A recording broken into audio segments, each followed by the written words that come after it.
Brain glycogen plays a paradoxical role in the context of stroke recovery, embodying both protective and potentially harmful effects depending on how and when it is mobilized.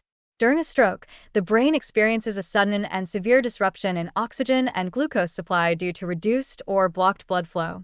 Neurons, which rely heavily on aerobic metabolism, are quickly deprived of energy, and without intervention, this deprivation triggers a cascade of cell death, inflammation, and oxidative damage. In this critical state, astrocyte-stored glycogen, normally a relatively small but strategically reserved energy source, can become a vital fallback mechanism to maintain neuronal function. Yet, the very same metabolic processes that allow glycogen to help in the short term may also contribute to worsening injury if they are poorly regulated or prolonged beyond their beneficial window. Astrocytes, the star-shaped glial cells that serve as the brain's primary energy buffer, are the central actors in this dynamic. Unlike neurons, astrocytes can store glycogen and rapidly convert it to lactate and glucose, 6-phosphate under stress. When blood flow is interrupted during a stroke, this stored glycogen is rapidly mobilized in an effort to supply nearby neurons with an alternative energy substrate. This process, known as the astrocyte neuron lactate shuttle, allows lactate to cross into neurons and be oxidized for ADP production even in the face of limited oxygen. In the early stages of ischemia, when the brain is first starved of blood and oxygen, this emergency energy supply can delay neuronal depolarization, slow the onset of excitotoxicity, and preserve synaptic function for precious minutes, potentially extending the therapeutic window for reperfusion therapies. However, this protective mechanism comes with critical limitations.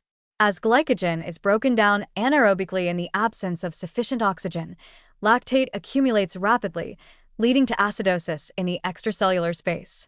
This acidic environment can worsen cellular injury by destabilizing membranes, impairing ion gradients, and amplifying the activity of glutamate receptors that promote excitotoxicity. Moreover, the excessive release of potassium and glutamate from metabolically stressed neurons, combined with energy failure, overwhelms astrocytic buffering capacity, pushing cells into a state of metabolic collapse. In this later phase of ischemia, continued glycogen breakdown may become less protective and more pathological, fueling reactive oxygen species generation and mitochondrial dysfunction. Timing appears to be a crucial variable. In the hyperacute phase of stroke, the first minutes to hour, glycogen mobilization likely represents a beneficial and necessary adaptation, sustaining the function of still viable brain tissue in the ischemic penumbra, the area around the core of the stroke that is at risk, but not yet irreversibly damaged. However, in the subacute or chronic stages, hours to days later, persistent activation of glycogenolysis may become maladaptive, contributing to inflammation, cytotoxic edema, and gliosis. In experimental models, pharmacologically enhancing glycogen availability or delaying its depletion during early ischemia has shown some neuroprotective effects, but when glycogen is excessively consumed or its byproducts accumulate unchecked, outcomes tend to worsen. Another complicating factor is the heterogeneity of glycogen distribution and regulation in the brain. Not all brain regions have equal glycogen reserves, and not all astrocytes respond identically to ischemic stress.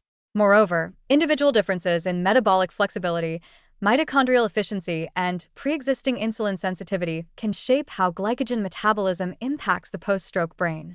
For example, in diabetic or insulin-resistant individuals, glycogen may be more poorly mobilized or more likely to produce damaging intermediates, increasing the risk of oxidative stress and delayed recovery. What emerges from this duality is the need for precision in understanding and manipulating glycogen metabolism during stroke.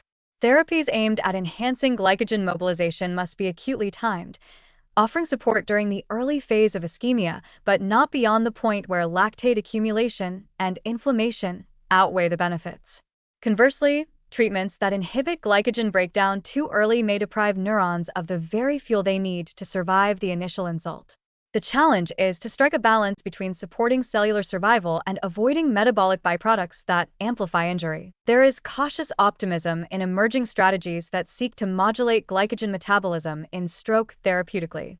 These include agents that stabilize mitochondrial respiration under low oxygen conditions, lactate buffering compounds, and drugs that can fine-tune astrocytic energy support without tipping into toxic byproduct accumulation. Understanding the context-dependent roles of brain glycogen could also help explain why some stroke patients recover better than others, even with similar levels of brain injury on imaging. Metabolic resilience may be an invisible but critical factor. In summary, brain glycogen is neither inherently helpful nor harmful during stroke recovery. It is both. Its role is highly dependent on timing, regional activity, and metabolic regulation. Used wisely and at the right moment, glycogen serves as an emergency lifeline. Used excessively or in the wrong context, it may fuel the flames of damage.